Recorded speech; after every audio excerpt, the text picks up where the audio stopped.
आणि हा जो एक टनेल शाफ्ट आहे, या पुढचा जो भाग आहे हा टनेल आहे आणि याला हा जोडणारा शाफ्ट आहे याच्यामध्ये स्क्वेअर. आणि याचं काम सुरू असताना काम करणारा JCB ऑपरेटर राकेश यादव हा इसम काम करत असताना यामध्ये या बॉक्सची एक वॉल कोसळली आणि पूर्णपणे त्यामध्ये त्याच्या खाली JCB सकट हा ऑपरेटर यादव खाली गाडला गेलेला आहे. रेस्क्यू ऑपरेशन सुरू होतं, परंतु अद्याप त्यामध्ये त्याला काढण्यामध्ये यश मिळालं नाही.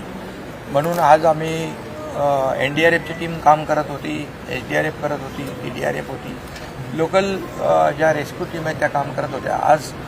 आज आपण आर्मीला देखील या ठिकाणी पाचारण केलेलं आहे, नेव्हीला देखील पाचारण केलेलं आहे, ज्या कोस्टगार्डला देखील या ठिकाणी आपण बोलवलेलं आहे. आर्मीचे ऑफिसर देखील आहेत आणि नेव्ही आहे, कोस्टगार्ड आहे, NDRF आहे, SDRF आहे आणि TDRF आणि सर्व टीम जे आहे या ठिकाणी आणि लोकल जे रेस्क्यू टीम आहेत त्या देखील काम. आता सगळं बघितल्यानंतर एक याच्यामध्ये VJTIचे प्रोफेसर जे आहेत त्यांच्या मार्गदर्शनाखाली देखील या ठिकाणी रेस्क्यूचं काम होईल आणि आर्मीला देखील, नेव्हीला, कोस्टगार्डला, NDRFला जो असलेला एक्सपिरियन्स आहे अशा प्रकारच्या घटनामध्ये मोठ्या प्रमाणावर खाली लँडस्लाईडसारखंच झालेलं आहे, म्हणजे पूर्ण भिंत कोलॅप्स झाली आहे आणि त्यामुळे सर्वात JCB आणि तो जो काही राकेश यादव जो आहे त्याला रेस्क्यू म्हणजे बाहेर काढणं याला आम्ही प्राथमिकता देतोय आणि मला वाटतं त्याला बाहेर काढण्यामध्ये आर्मी आणि यश मिळेल. अशा प्रकारचं काम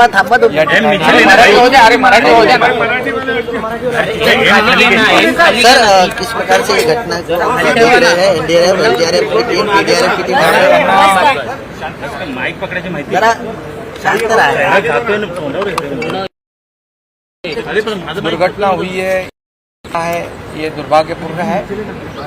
ये सूर्या प्रकल्प का एक प्रोजेक्ट है जो मेरा भाईंदर की तरफ टनेल जाता है और इसका एक शाफ्ट बॉक्स है.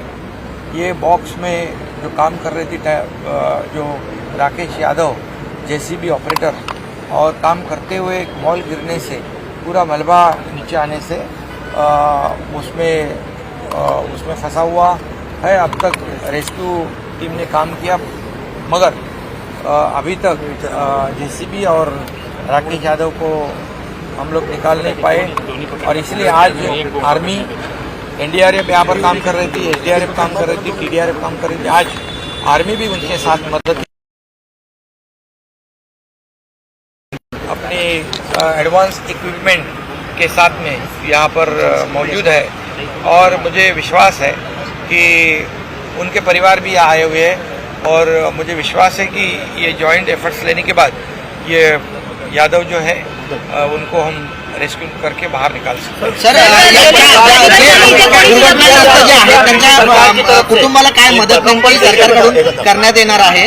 हा, बिलकुल. आता तर पहिली गोष्ट त्याला आपण सुदैवाने काही जर समजा तो जीवित आहे, त्याचा मृत्यू झाला आहे की जीवित आहे हे पहिलं आपल्याला त्याला हे सगळं युद्ध पातळीवर आपण काम करू. खाली काय आहे त्याचं अजून आपल्याला त्याची माहिती नाही, परंतु दुर्दैवाने जर त्याचा मृत्यू झाला असेल तर त्याच्या नातेवाईकांना जे LNT कंपनी आहे काम करते इथे 50 लाख रुपये त्यांना आपण त्यांच्या वतीने देण्याचं प्रावधान करू आणि त्यांच्या कुटुंबातल्या एकाला नोकरी देखील LNTमध्ये देण्याचा निर्णय आम्ही घेतलेला आहे.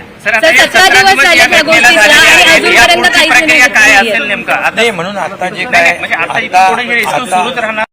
आता तुरंत काम सुरू होईल, कारण आता आर्मी पण आहे, नेव्ही पण आहे, कोस्टगार्ड पण आहे आणि NDRF पण आहे. हे सगळे जॉईंट एफर्ट्स घेतील. अशा घटना जेव्हा होतात तेव्हा काही एक्सपर्ट जे एक्सपर्टीज जे आहेत त्याच्यामध्ये army, navy, coast guard, NDRF असे जे वेगवेगळ्या ज्या आमच्या एजन्सीज आहेत त्या माध्यमातून इथं आता काम सुरू होईल आणि मला विश्वास आहे की जॉईंट एफर्ट्समुळे या ठिकाणी राकेश यादव आणि JCB सापडेल. सर,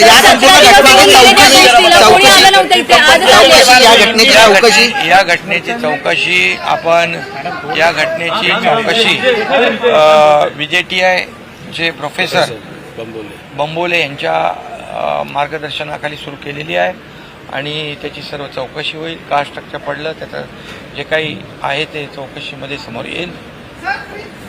आणि हाँ सर, कंपनसेशन हिंदी में बता दीजिए कंपनसेशन के बारे में. सर, अभी हम तो चौकशी आपण सुरू केलेली आहे. चौकशी करून जे काही त्याच्यामध्ये दोषी असतील त्यांच्यावर कारवाई होईल आणि त्याचबरोबर उसी के साथ कॉम्पनसेशन जो है ये हुई जो हादसा हुआ है वो तो बहुत ही दुर्भाग्यपूर्ण है, दुखद है. उनके परिवार के साथ हमारा सरकार है, शासन है और L&T जो कंपनी यहाँ